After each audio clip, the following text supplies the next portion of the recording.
네, 2011년 20회 문제에서요. 이제 세 번째 문제 25번에 대해서 이 총괄 해설을 먼저 좀 드려볼게요. 자, 이건 제 수험서 기준으로 노동 이동으로 분류를 하고 있고요. 그리고 핵심 제시어는 동일 노동 동일 임금입니다. 자, 이게 2011년에 처음으로 지금 출제가 됐거든요. 그래서 요때 분위기로는 사실은 그 조호연 교수님 책이 대세였어요. 근데 이 조호연 교수님 책하고 요 보리아스 책하고 일부 중복되는 게 있었고, 지금 요거는 이제 해설은 제가 이제 두 가지로 드리긴 했는데, 이 보리아스 책에 있는 그림도 답이 됐었고, 조호연 교수님 책에 있는 그 그림도 답이 됐었거든요. 자, 근데 이제 조호영 교수님 책에 있는 거는 이 폴라 책이라고 하는 소득의 경제학이라는 책에 있는 그림을 이렇게 인용을 한 거였기 때문에 어쨌든 둘 다 답이 되는 거고, 이때는 제가 이제 현직에 있었을 때인데 요 조호연 저에 있는 뒤에서 이제 말씀드리겠지만 이제 페이스 투 페이스 모형으로 그리신 분도 당시 표준 점수로 69점을 맞은 적이 있어요. 그래서 그건 제가 직접 목격을 한 상황이고요. 자, 그럼 보시면은 문제가 어떻게 나왔냐면요. 산업 간 임금 격차와 노동 이동 이렇게 나왔어요. 이게 산업 간이라고 나온 게 이 보리아스 저 이쪽에서 산업 간 임금 격차로 서술을 했기 때문에 그걸 그대로 가공 없이 낸 거예요. 자, 그런데 이 부분은 얼마든지 앞으로도 이제 응용이 될 수 있는데, 그건 왜 그러냐면 이걸 일반화하면은 양부문 노동시장으로 얼마든지 확대를 할 수가 있어요. 그 문제를 한번 보시게 되면 두 산업의 노동자가 동질적이다. 이 말은 NPL이 똑같다라는 거고요. 산업 간의 임금 격차가 잠깐 있어요. 자, 그런데 이동의 장벽이 없는, 분단이 되지 않고 자유로운 노동 이동이 있으면 동일 노동 동일 임금 원칙이 적용된다라는 것은 양부문의 임금이 똑같아진다. 한마디로 격차가 없어진다라는 거예요. 자, 이 말은 그 알고 계시는 보상적 임금 격차도 없다라는 얘기예요. 자, 그리고 2번이 이제 배점이 더 큰데 보시면 산업 간 노동 이동, 중요한 건 이 노동 이동입니다.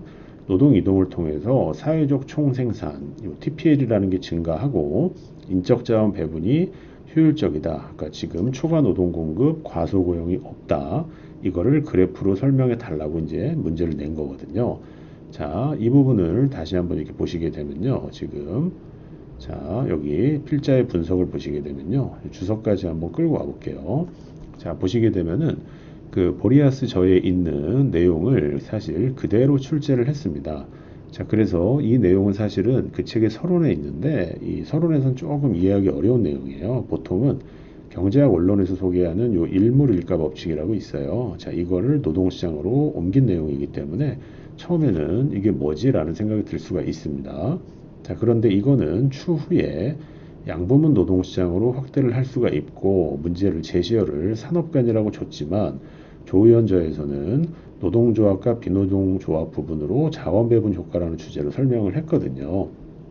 그래서 산업 A, B, 노동조합, 비노동조합 부분, 뭐 정규, 비정규 이런 식으로 해가지고 어떤 이동의 장벽이 없을 때 남성과 여성도 마찬가지고요. 이동의 장벽이 없고 보상적 임금 격차가 없을 때는 똑같은 문제로 포장지만 바꿔서 낼 수가 있어요. 그래서 앞서 말씀드린 것처럼 동질적인 노동이라고 하는 것은 NPL이 동일하다는 걸 의미하는 거고요. 노동법에서도 동일노동 동일임금 원칙이 있는데 사실 현실적으로 측정하기는 굉장히 어려워요. 근데 그렇다라고 가정을 하는 거고요. 그래서 거듭 강조드리지만 양부분 노동시장의 이동으로 확대 재출제 가능성이 있고요.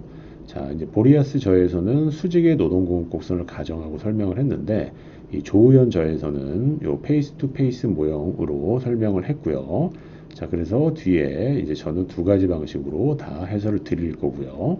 자, 그리고 사회적 총생산이라는 제시어, 요게 이제 앞으로 아마 이제 써먹을 가능성이 큰데요. 여기 사회적 총생산이라는 제시어와 함께 인적 자원 배분의 효율성 있으면은 추후 노동조합 단원에서 다시 한번 대놓고 출제될 가능성이 있고요. 뭐 이 책에 싫지는 않겠지만 그 폴라 책이라고 하는 그 원서를 보게 되면요. 이 지금 페이스 투 페이스 모형에 그 여러분들이 알고 계시는 과다 고용 모형 해가지고 그 효율적 계약 모형까지 짬뽕시킨 3단계의 모형이 있는데 아마 거기까지는 제가 이제 수험서에 넣지도 않았고요. 추후에도 뭐 출제될 가능성은 없다라고 보여요. 근데 중요한 거는 요 사회적 총생산, 그 다음에 인적 자원 배분의 효율성, 이 제시어가 추후에 등장할 가능성이 일단 커 보입니다.